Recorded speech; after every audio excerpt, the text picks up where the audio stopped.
पाठ शुक्र तारे के समान। लेखक स्वामी आनंद। कक्षा 9वीं।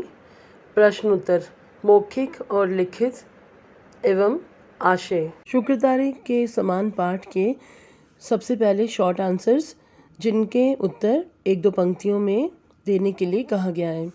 इसमें पहला प्रश्न है, महादेव भाई अपना परिचय किस प्रकार देते थे? तो इसका उत्तर होगा, मित्रों के बीच महादेव भाई स्वयं को गांधी जी का हम्माल कहने और कभी कभी पीर, बावर्ची, भिश्ती, खर के रूप में अपना परिचय देने में गौरव का अनुभव करते थे। दूसरा प्रश्न है, यंग इंडिया साप्ताहिक में लेखों की कमी क्यों होने लगी थी? तो उत्तर होगा, यंग इंडिया साप्ताहिक में साप्ताहिक लेखों की कमी इसलिए रहने लगी क्योंकि इसमें लिखने वाले प्रमुख लेखक हॉर्नीमैन को गांधी जी का अनुयायी होने के कारण देश निकाले की सज़ा देकर इंग्लैंड वापस भेज दिया गया। अंग्रेज़ों को एक अंग्रेज़ द्वारा गांधी जी की प्रशंसा बर्दाश्त नहीं हुई, जिसकी सज़ा हॉर्नीमैन को मिली। तीसरा प्रश्न है, गांधी जी ने यंग इंडिया प्रकाशित करने के विषय में क्या निश्चय किया? तो उत्तर होगा, स्वतंत्रता आंदोलन के दौरान गांधी जी की गतिविधियां अत्यधिक बढ़ गई। इन गतिविधियों और अपने विचारों को लोगों तक पहुंचाने के लिए गांधी जी ने यंग इंडिया को हफ्ते में 2 बार प्रकाशित करने का निर्णय लिया। फोर्थ क्वेश्चन, गांधी जी से मिलने से पहले महादेव भाई कहाँ नौकरी करते थे? तो इसका उत्तर है, महादेव भाई गांधी जी से मिलने से पहले सरकारी अनुवाद विभाग में नौकरी करते थे। इसके साथ ही उन्होंने अहमदाबाद में वकालत भी शुरू की। प्रश्न 5 है, महादेव भाई के झोलों में क्या भरा रहता था? महादेव भाई के झोलों में मासिक पत्र पत्रिकाएं, समाचार पत्र और पुस्तकें भरी रहती थीं। 6 क्वेश्चन, महादेव भाई ने गांधी जी की कौन सी प्रसिद्ध पुस्तक का अनुवाद किया था? तो इसका उत्तर होगा, महादेव भाई ने गांधी जी की सत्य के प्रयोग शीर्षक युक्त आत्मकथा का अंग्रेजी भाषा में अनुवाद किया, जो कि यंग इंडिया के कॉलम में प्रकाशित होता था। 7 क्वेश्चन है, अहमदाबाद से कौन से 2 साप्ताहिक पत्र निकलते थे? तो उत्तर होगा, अहमदाबाद से यंग इंडिया और नवजीवन 2 प्रमुख साप्ताहिक पत्र निकलते थे। क्वेश्चन नंबर 8, महादेव भाई दिन में कितनी देर काम करते थे? महादेव भाई की दिनचर्या अत्यंत व्यस्त थी। वे लगातार कई घंटों तक काम किया करते थे। दिन भर में लगभग 18 घंटे वे काम में जुटे रहते थे। प्रश्न 9, महादेव भाई से महात्मा गांधी की निकटता किस वाक्य से सिद्ध होती है? तो उत्तर होगा, महादेव भाई से गांधी जी की निकटता इस भजन से सिद्ध होती है, ऐ रे जख्म जोगे नहीं जशे, अर्थात ये घाव कभी योग से भी नहीं भरेगा। वे अपने नए कार्यकर्ता प्यारेलाल को भी महादेव के नाम से ही पुकारते थे। अगले प्रश्न है, निम्नलिखित प्रश्नों के उत्तर 25-30 शब्दों में लिखिए। तो इसमें पहला प्रश्न है, गांधी जी ने महादेव को अपना वारिस कब कहा था? तो इसका उत्तर होगा, महादेव भाई का स्थान गांधी जी के मन में पुत्र से भी बढ़कर था। 1917 में वे गांधी जी के संपर्क में आए। उनकी प्रतिभा को गांधी जी ने जल्दी ही पहचान लिया और अपने उत्तराधिकारी का पद सौंप दिया। सन 1919 में जलियांवाला बाग हत्याकांड के दिनों में पंजाब जाते हुए जब गांधी जी को पलवल स्टेशन पर गिरफ्तार किया गया, तब गांधी जी ने तत्काल महादेव को अपना वारिस घोषित कर दिया।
लिखित का दूसरा प्रश्न है, गांधी जी से मिलने आने वालों के लिए महादेव भाई क्या करते थे? तो इसका उत्तर होगा, गांधी जी से मिलने के लिए प्रतिदिन अनेक लोग आते थे जो अंग्रेज़ों के अन्याय और अत्याचार की दास्तान और अपनी पीड़ा गांधी जी को बताने आते थे। गांधी जी से मिलने से पहले महादेव भाई उनसे मिलकर उनसे बातें करते और उनकी दर्द भरी कहानियों को संक्षिप्त लेकिन सारगर्भित टिप्पणियों में बदलकर गांधी जी को सुनाते थे। सारगर्भित टिप्पणियाँ होगी कि बिल्कुल एक तो शॉर्ट कर देना और उनको बिल्कुल जो यूजुअल बातें जो गांधी जी तक पहुंचानी ज़रूरी हो, इस तरह से उनको वो गांधी जी तक पहुंचाते थे और उन लोगों की उनसे गांधी जी से मुलाकात भी करवाते थे। तीसरा प्रश्न है, महादेव भाई की साहित्यिक देन क्या है? तो उत्तर होगा, महादेव भाई एक कुशल लेखक और अनुवादक भी थे। वे गांधी जी की गतिविधियों पर अनेक समाचार पत्रों में लेख लिखते थे। उनकी सबसे बड़ी साहित्यिक देन गांधी जी की आत्मकथा सत्य के प्रयोग का अंग्रेजी अनुवाद है।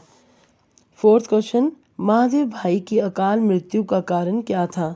तो इसका उत्तर होगा, महादेव भाई प्रतिभा संपन्न और परिश्रमी व्यक्ति थे। वे वर्धा की भीषण गर्मी में प्रत्येक दिन पूरे 11 मील पैदल सेवाग्राम आते जाते थे। लंबे समय तक ये सिलसिला चलता रहा और उनका स्वास्थ्य बिगड़ता गया। उनकी अकाल मृत्यु के कारणों में ये भी एक कारण माना जाता है। प्रश्न 5, महादेव भाई के लिखे नोट के विषय में गांधी जी क्या कहते थे? महादेव भाई प्रतिभा संपन्न लेखक थे। वे बिना थके शुद्ध और सुंदर लेखन करते थे। दूसरे लेखकों के लेखन में कमियां मिल सकती थी, लेकिन उनके लेख में कॉमा मात्र की भी गलती नहीं होती थी।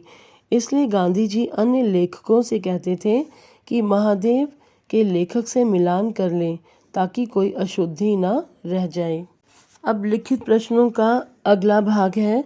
निम्नलिखित प्रश्नों के उत्तर 50 से 60 शब्दों में लिखिए। तो इसके अंतर्गत पहला प्रश्न है, पंजाब में फौजी शासन ने क्या कहर बरसाया? तो इसका उत्तर होगा, फौजी शासन ने पंजाब में कहर बरपाते हुए वहां के नेताओं को गिरफ्तार करके उम्र कैद की सज़ा देकर काला पानी भेज दिया। लाहौर से प्रकाशित प्रमुख राष्ट्रीय अंग्रेजी दैनिक समाचार पत्र ट्रिब्यून के संपादक श्री कालीनाथ को 10 साल की कठोर सज़ा दी गई। आज़ादी के आंदोलन को कुचलने के लिए निहत्थी जनता पर भयानक जुल्म किए गए।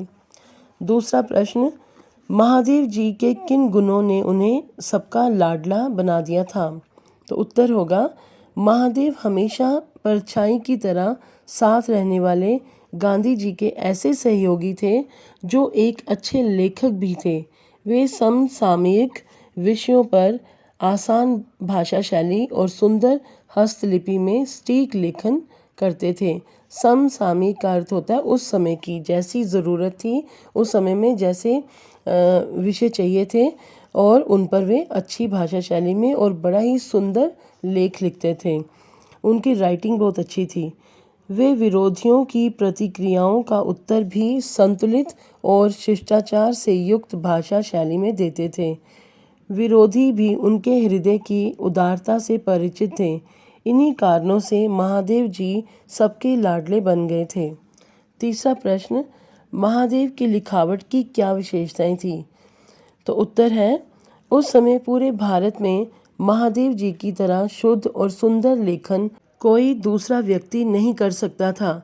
गांधी जी के वाइसराय को लिखे पत्र महादेव की लिखाई में ही होते थे। उनकी लिखावट से वाइसराय भी प्रभावित होता था। महादेव तीव्र गति से बिना रुके देर तक लिखते थे, फिर भी उनके लिखावट में सामान्य गलतियां भी नहीं होती थी। लोग अपनी टाइप की गई रचनाओं को महादेव की रचनाओं से मिलाकर ठीक करते थे। इसके बाद अगला विषय है आशय का। निम्नलिखित के आशय स्पष्ट कीजिए। आशय के अंतर्गत पहला प्रश्न है, अपना परिचय उनके पीर बावर्ची भिश्ती खर के रूप में देने में वे गौरवान्वित महसूस करते थे।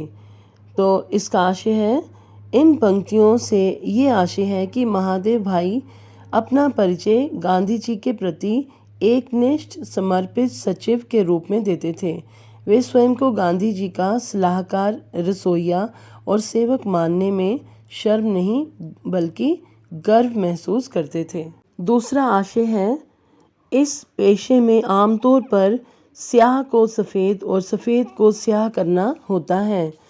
तो इसका उत्तर होगा, इस कथन का आशय ये है कि वकालत के व्यवसाय में स्याह अर्थात बुरे कामों को भी अच्छा करार दिया जाता है और सफ़ेद अर्थात सही काम को भी झूठी गवाहियों और दलीलों के द्वारा गलत साबित कर दिया जाता है।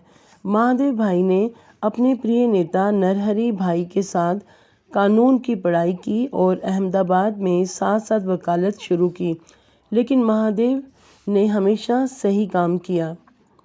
तीसरा प्रश्न है, देश और दुनिया को मुग्ध करके शुक्रतारे की तरह ही अचानक अस्त हो गए। तो इन पंक्तियों में कहने का आशय ये है कि तारामंडल में तेजस्वी शुक्रतारा कुछ ही समय के लिए दिखाई देता है। उसी तरह महादेव भाई भी अल्प समय मीन्स थोड़े समय में ही अपनी प्रतिभा और परिश्रम से पूरी दुनिया को प्रभावित करके जल्दी ही अस्त हो गए, अर्थात इस दुनिया से कूच कर गए। चौथा प्रश्न, इन पत्रों को देख देख कर दिल्ली और शिमला में बैठे वाइसरॉय लंबी सांस लेते थे। इसका आशय है कि महादेव भाई की लिखावट शुद्ध, स्पष्ट और सुंदर थी। अपने अद्भुत भाषा ज्ञान के कारण वे शब्दों का सटीक चुनाव करते थे और त्रुटि रहित वाक्य बनाकर सुंदर हस्तलिपि में प्रस्तुत कर देते थे। कहने का भाव क्या है कि वो इतना सुंदर लिखते थे कि उसमें थोड़ी सी भी त्रुटि मीन्स थोड़ी सी भी गलती नहीं होती थी। गांधी जी के नाम से जाने वाले गांधी जी के पत्र हमेशा महादेव की लिखावट में जाते थे। उन्हें देखकर दिल्ली और शिमला में बैठे वाइसराय चकित रह जाते।